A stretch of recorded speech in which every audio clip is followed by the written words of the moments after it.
একটা স্মার্টফোন কেনার পর সব থেকে মেইন যে প্রবলেম, ফোন গরম হয়ে যাচ্ছে। কেউ হয়তো বলছেন যে ফোন চার্জে দিচ্ছি, চার্জে দেওয়ার কিছুক্ষণ পরে দেখা যাচ্ছে ফোন এতটাই গরম হচ্ছে মনে হচ্ছে ফোনের উপর ডিম বাজে যাচ্ছে।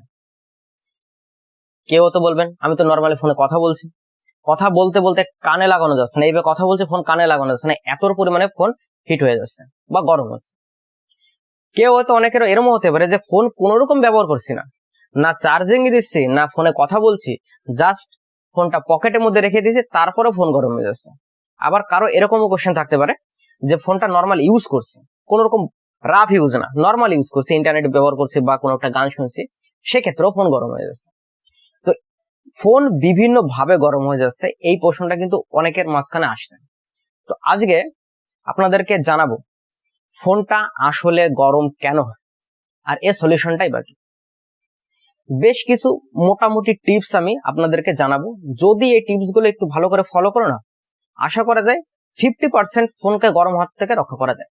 আমি বলছি না 100% রক্ষা করা যাবে, যদি আমি কখনো বলেও থাকি 100% সেটাও সত্য নয়। তো দেখো, মূলত ফোন একটু আইডেন্টিফাই করতে হবে আপনাদেরকে, ফোনটার গরমটা কোথায় হচ্ছে। এই পোর্শনটা হচ্ছে ফোনের, এই পোর্শনটা গরম হচ্ছে নাকি এই পোর্শনটা গরম হচ্ছে, এটা একটু সাধারণত ভাবে আইডেন্টিফাই প্রথম করবে।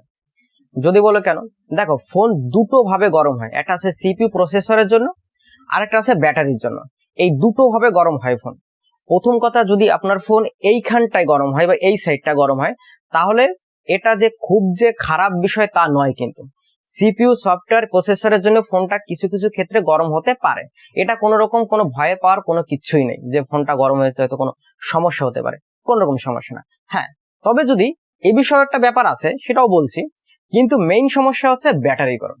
ফোন সব থেকে বেশি 90% কেসেসে হয়েছে ফোন ব্যাটারি গরমের থেকে ফোনটা গরম হয়। তো সেক্ষেত্রে এর সলিউশনটা কি? সর্বপ্রথম সলিউশন হচ্ছে, দেখো এই ফোনটা কাভার দেয়া আছে, একটা দেখেছো, একটা কাভার দেয়া আছে, রাবার টাইপের একটা কাভার দেয়া আছে। অনেক ফোন দেখো সামনে কোনো কাভার দেয়া নেই, যদি পেছনে ব্যাক কাভার দেয়া আছে। অনেক ফোন সামনেও কাভার দেয়া থাকে, পেছনেও কাভার দেয়া থাকে, সাধারণত অনেকটা ফোনই থাকে। তো সর্বপ্রথম কাজ হচ্ছে আমরা ফোনকে প্রোটেক্টার করার জন্য, সিকিউরিটি বা ফোনকে ঠিকঠাক মতো রাখার জন্য ফোনটা আমরা কাভার ইউজ করি, যাতে হাত থেকে পড়ে গিয়ে যাতে ফেটে না যায় বা কোনো রকম ড্যামেজ না হয়। তো এখন প্রশ্ন হচ্ছে, যখন ফোনটা আপনারা চার্জ দেবেন তখন এই কাভারটা না খুলে চার্জ দেবেন, প্রথম সলিউশন।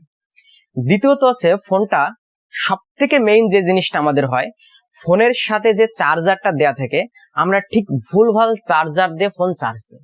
অর্থাৎ আপনার ফোন মনে করো ফাস্ট চার্জিং ফোন, আপনার এই যেরকম এইটা Poco phone, Poco 5G phone, এটা ফাস্ট চার্জিং।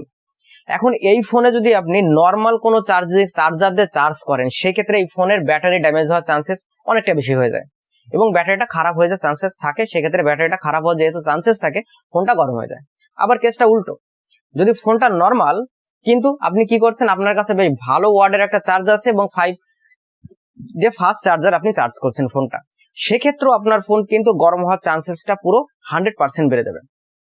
এখন কারো করে প্রশ্ন হতে পারে যে আমার ফোনের চার্জার তো ঠিকঠাকই আছে কিন্তু তারপরও গরম হচ্ছে কেন? দেখো, অনেক সময় এরকম হয়, চার্জার আপনি ঠিক চুজ করেছেন, ডাটা কেবল উল্টো পাল্টা ইউজ করেন, 10-15 টাকাটা ডাটা কেবল ইউজ করেছেন, সেটার মাধ্যমে ফোনটা চার্জ দিচ্ছেন, সেক্ষেত্রেও কিন্তু ফোনের চার্জ ক্যাপাসিটিটাও কমে যায়, ফোনটা ধীরে ধীরে চার্জ হয় এবং ফোনটা গরমও করে ফেলে।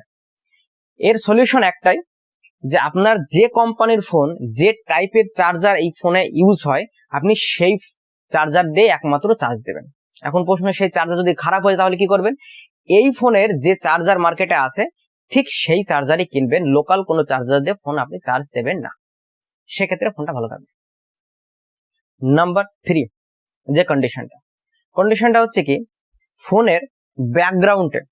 এখন প্রশ্ন হচ্ছে যে ফোন যদি সফটওয়্যারের দ্বারা অর্থাৎ প্রসেসরের দ্বারা ফোনটা গরম হয়ে থাকে, অর্থাৎ এই সাইডটা গরম হয়, তাহলে আমরা কি করে ঠিক করবো? দেখো, প্রথম কথা, অনেক সময় এরকম হয় যে আমরা অনেক অ্যাপস ইউজ করছি, লাইক ফেসবুক ইউজ করতে পারি, ইউটিউব ইউজ করতে পারি বা হোয়াটসঅ্যাপ ইউজ করতে পারি, এটা মিনিমাইজ করে আমরা কেটে দিই। কিন্তু এবং ফোনে যেহেতু ডাটাটা অন রয়েছে, সেক্ষেত্রে একটা জিনিস হয়, আপনি ফোনটা ইউজ না করলে কি হবে, ফোনের যে অ্যাপস গুলো ওটা ব্যাকগ্রাউন্ডে অটোমেটিক চলতে থাকে, যার ফলে আপনার ব্যাটারিটাও নষ্ট করে এবং ব্যাটারিটা ফোনটা সবসময়ের জন্য যেহেতু চালু রয়েছে, ফোনটা গরম হতে থাকে। এর সলিউশনটা হচ্ছে কি, যখন আপনি কোনো অ্যাপস থেকে বাইরে বেরিয়ে আসবেন, অর্থাৎ হোয়াটসঅ্যাপটা এখন করবেন না, সেক্ষেত্রে হোয়াটসঅ্যাপটা থেকে আপনি কি করবেন, সেটিং এ গিয়ে এটা আপনি ক্লিয়ার করে দিতে পারেন। এখন ডাটা ক্লিয়ার কথা বলছি না, কিন্তু ব্যাকগ্রাউন্ড থেকে এটা যাতে রানিং না করে সেটা বন্ধ করে দিতে পারেন। নাম্বার 2, আপনি যখন প্লে স্টোরে যাবেন, প্লে স্টোরে গিয়ে একটা কাজ করতে পারেন, যে অটো আপডেট বলে একটা অপশন পাবেন প্লে স্টোরে। যদি না পান আমাকে কমেন্টস করে জানাবেন, নেক্সট ভিডিওতে আমি অটো আপডেট কিভাবে বন্ধ করতে হয় সেটা আমি আপনাদেরকে দেখিয়ে দেবো। এই অটো আপডেট থাকবে, সেটা কি করে দেবেন, বন্ধ করে দেবেন, যে তাহলে আপনার ফোনে যদি যখনই আপডেট চাইবে অটোমেটিকলি আপডেট হতে পারবে না, আপনি যেটা চাইবেন একমাত্র সেটাই আপডেট হবে, অর্থাৎ ব্যাকগ্রাউন্ডে কোনো রকম কোনো কিছুই যাবে না। এর বাইরেও যদি আপনার ফোন গরম হয়ে থাকে, এর বাইরে, তাহলে আর কিচ্ছু করার নেই, আপনি একটা কাজই করতে পারেন, ফোনটাকে রিস্টার্ট করতে পারেন। রিস্টার্ট করার পরে ফোনটার কভার সম্পূর্ণ খুলে দেবেন, যে ফোনে কোনো কভার রাখবেন না, এবং ফোনটাকে চেষ্টা করবেন নর্মাল ইউজ করতে। অনেকে কিন্তু এই জিনিসটা দেখেছি, অনেকে কমেন্টস করেছে যে ফোন যখন গরম হয়ে যাবে তখন ফোনকে ফ্রিজে বা অন্য কোনো জায়গায় ঠান্ডা কোথাও জায়গায় রাখা যাবে। এটা একদমই করবেন না, একদম পুরো 0% প্রবাবিলিটি এই ফোনটা ঠিক হয়। কারণ এটা জানি, এতে আপনার লাভের থেকে বরঞ্চ লস হয়ে যাবে। যদি বলেন কেন, ফ্রিজে যখন রাখবে, ফ্রিজের টেম্পারেচার কত থাকে, প্রায় থাকে 0, 1, 2, 3, 4, 5 ডিগ্রি থাকে। আর যখন ফোনটা গরম হয় তখন তার টেম্পারেচার প্রায় 70-60 ডিগ্রি টেম্পারেচার হয়ে যায়। 70-60 থেকে যখন 0 বা 5-6 ডিগ্রিতে যখন চলে আসবে, হঠাৎ করে ব্যাটারি টেম্পারেচার একদম হাই থেকে লোতে চলে আসে, সেক্ষেত্রে ব্যাটারিটা একদম ব্লাস্ট হয়ে যাওয়ার চান্সেস থাকে। প্লাস ব্লাস্ট যদিও না হয়, ব্যাটারিটা একদম খারাপ হবে, একটু কনফার্ম হয়ে থাকে। সেক্ষেত্রে এই জিনিসটা করবেন না, ঠিক আছে? বেস্ট অপশন এটা, মোবাইলকে খোলামেলা রাখবেন এবং সঠিক চার্জার ইউজ করবেন, এবং যে প্রোগ্রামিং গুলো বললাম সেগুলো যদি আপনারা ঠিকঠাক করেন, আশা করা যায় ফোনে নিয়ে গরম হওয়াটা অনেকটাই কমে যাবে, পুরো 100% না কমলেও অনেকটা কমে যাবে, এটা আশা রাখা যায়। তো চ্যানেলে নতুন হয়ে থাকে চ্যানেলটি সাবস্ক্রাইব করে রাখতে পারেন এরকম টাইপের ভিডিও নেক্সট টাইম পাওয়ার জন্য, এবং ভিডিওটি ভালো লাগলে একটা লাইক করো, এবং কোনো প্রবলেম হলে এরপরও কমেন্ট বক্সে জানাও যে কোথায় সমস্যা আছে। আজকের জন্য এই পর্যন্ত, দেখা হচ্ছে নেক্সট ভিডিও। Thank you.